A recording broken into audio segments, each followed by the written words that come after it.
시편 128편은 굉장히 유명한 말씀이죠. 가정을 향한 약속의 말씀이기도 합니다.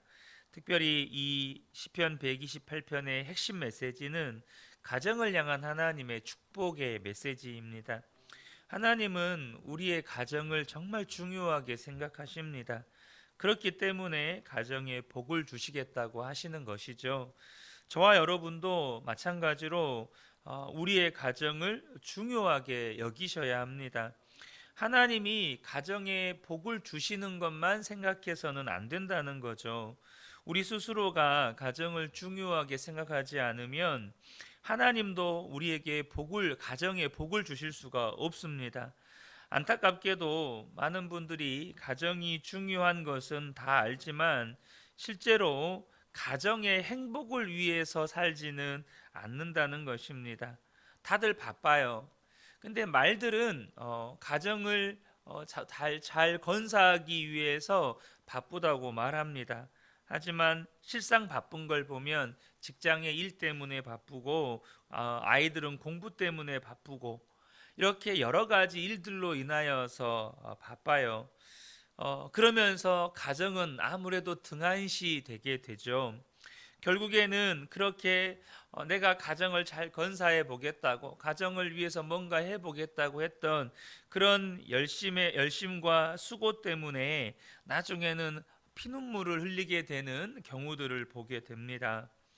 여러분, 가정이 행복하면 우리가 어지간한 어려움들은 다 이겨낼 수 있습니다.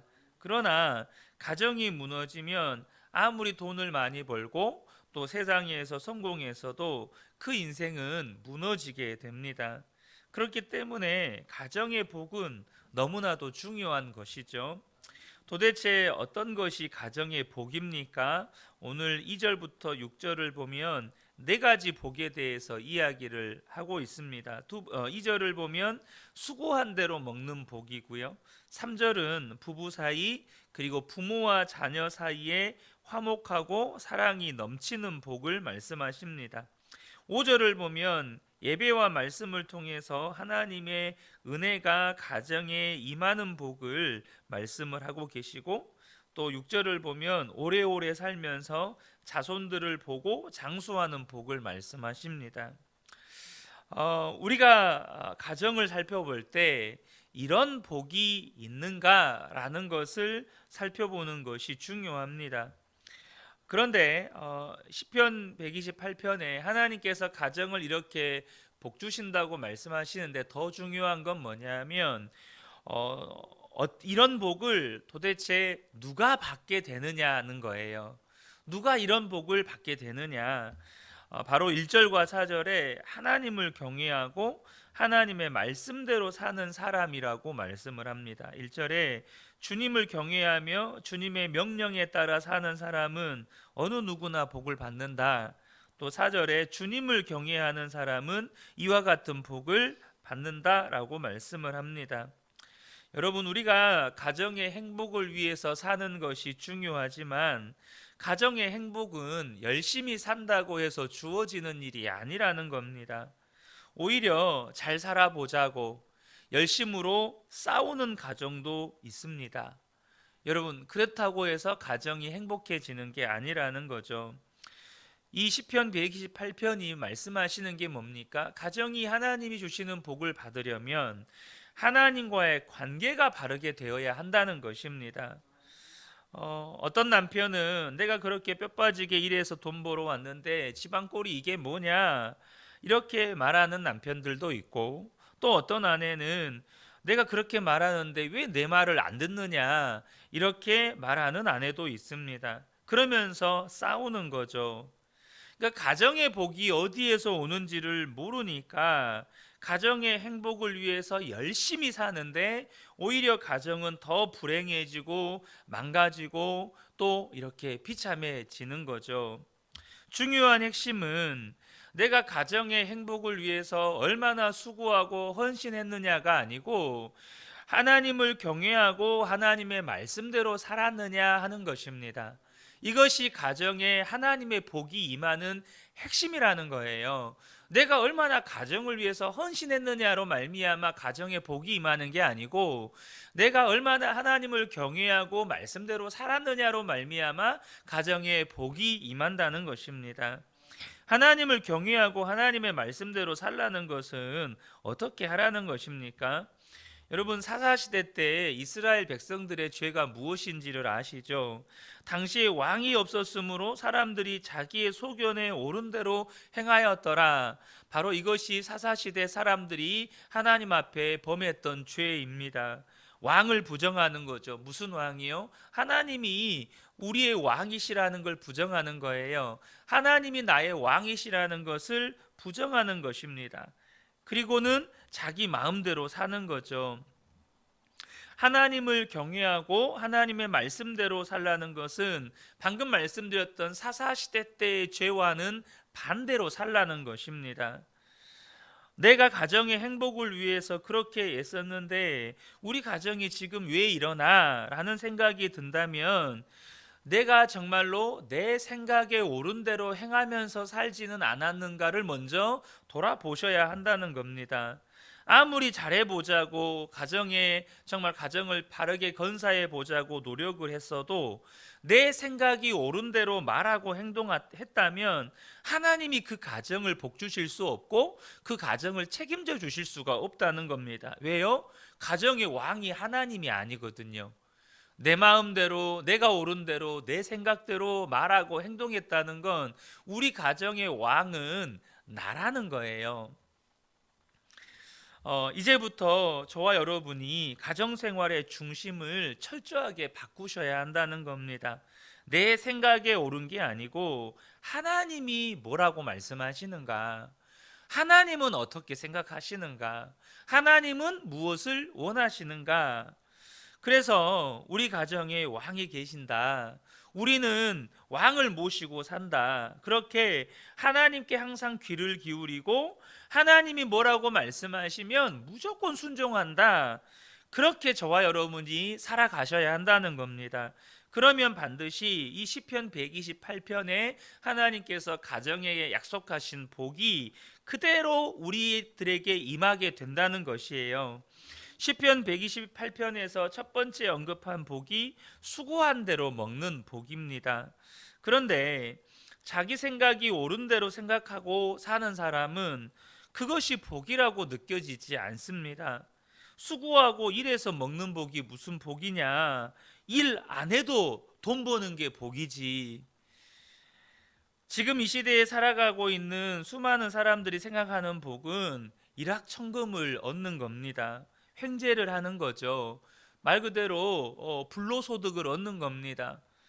이것이 복인 거예요. 그래서 혹시라도 그렇게 해서 돈을 벌면 무슨 생각을 합니까? 이제 평생 놀고 먹을 수 있겠다, 이 생각을 하는 거예요. 여러분, 놀고 먹는 것이 복이라고 생각하는 것이 이미 무서운 타락인 거예요. 그래서 온갖 사회에 일어나는 게 뭡니까? 유흥비를 위해서 절도를 하는 겁니다. 유흥비를 벌려고 그렇게 강도를 저지르는 거예요. 유흥비를 벌려고 사람을 납치도 하고 살인도 하는 겁니다. 이런 일들이 일어나는 거예요. 젊은이들이 유흥비를 벌기 위해서 아르바이트를 해요. 그러니까 한탕 재밌게 놀아보려고 클럽에 가서 술 마시고 마음껏 놀아보려고 정말 그 젊은 애들이 한 대여섯 명 이렇게 한 달 아르바이트 해가지고 하룻밤 술 마시는데 그걸 모아서 몇백만 원을 쓰는 거예요. 얼마나 안타깝습니까? 우리 사회에 온갖 범죄가 일어나고 점점 빈부의 격차가 심해지고 가정이 계속해서 무너지는 이유, 우리 안에, 사람들 안에 그런 심각한 타락이 일어나는 거예요. 놀고 먹었으면 좋겠다. 미국의 달라스 제1침례교회의 담임 목사이셨던 A.W. 크리스웰 목사님이 한 번은 그 교회의 성도님인 어떤 농사를 일을 하시는, 이 농사를 짓는 성도님의 집에 찾아가서 이런 식사를 하셨는데, 그 농사를 지으시는 성도님이 그런 이야기를 하셨대요. 목사님, 여기 주변 일대에 이웃들이 참 많았습니다. 그런데 그분들은 다들 큰 농장들을 가지고 있었습니다. 어느 날 한 집에서 석유가 터졌습니다.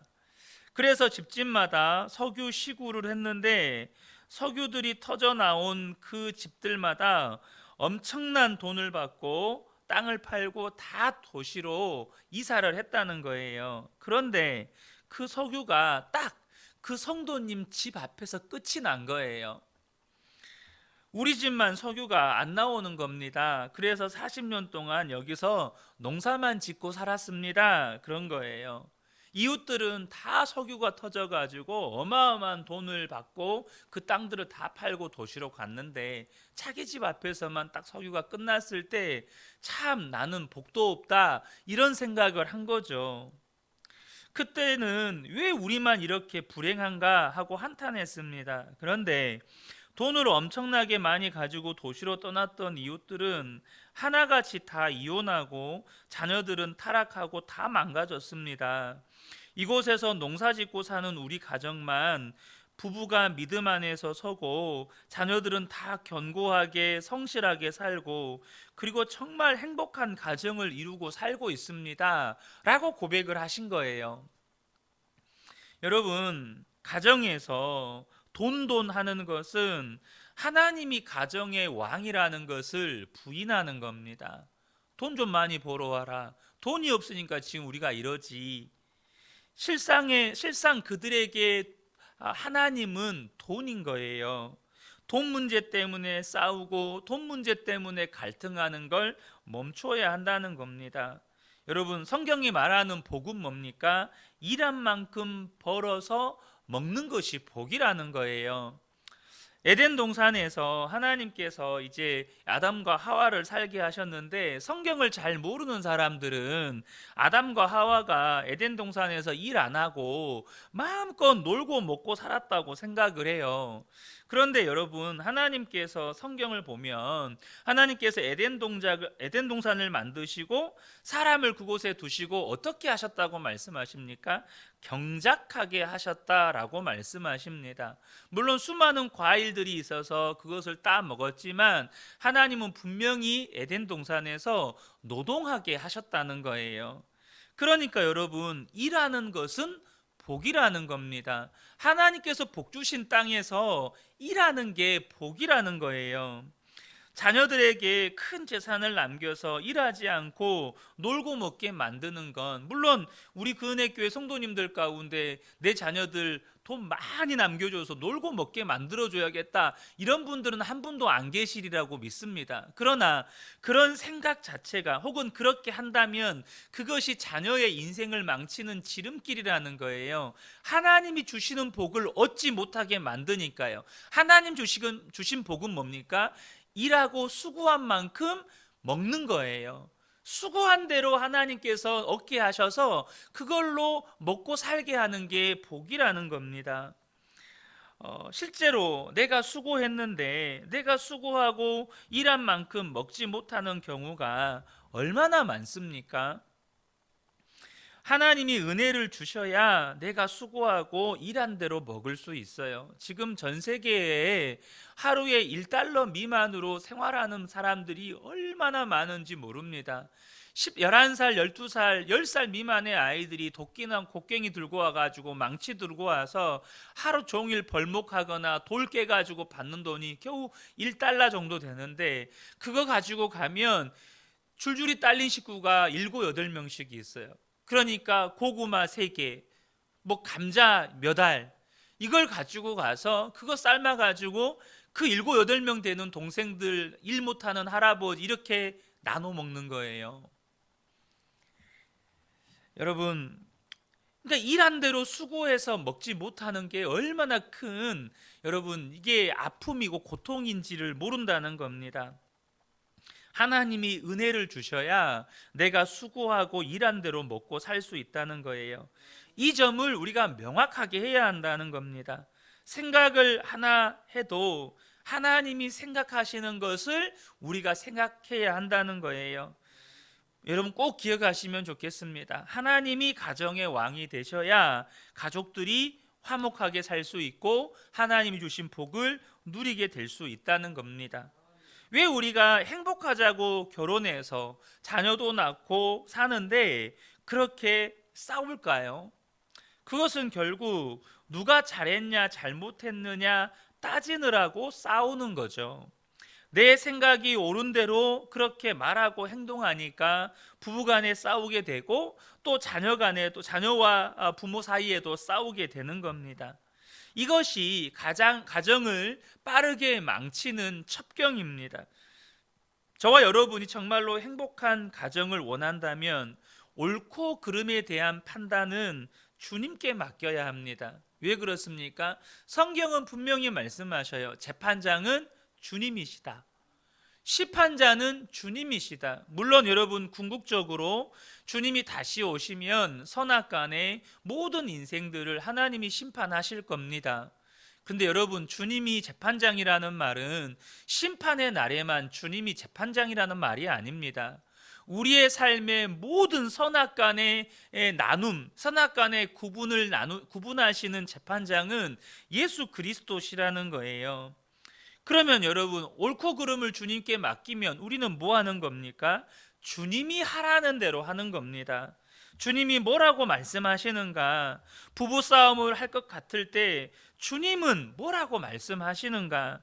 여러분, 그렇게 물어보면 주님 어떻게 할까요? 물어보면 그래, 최선을 다해서 열심히 싸워라, 끝까지 싸워서 이겨라, 이렇게 말씀 안 하신다는 거예요.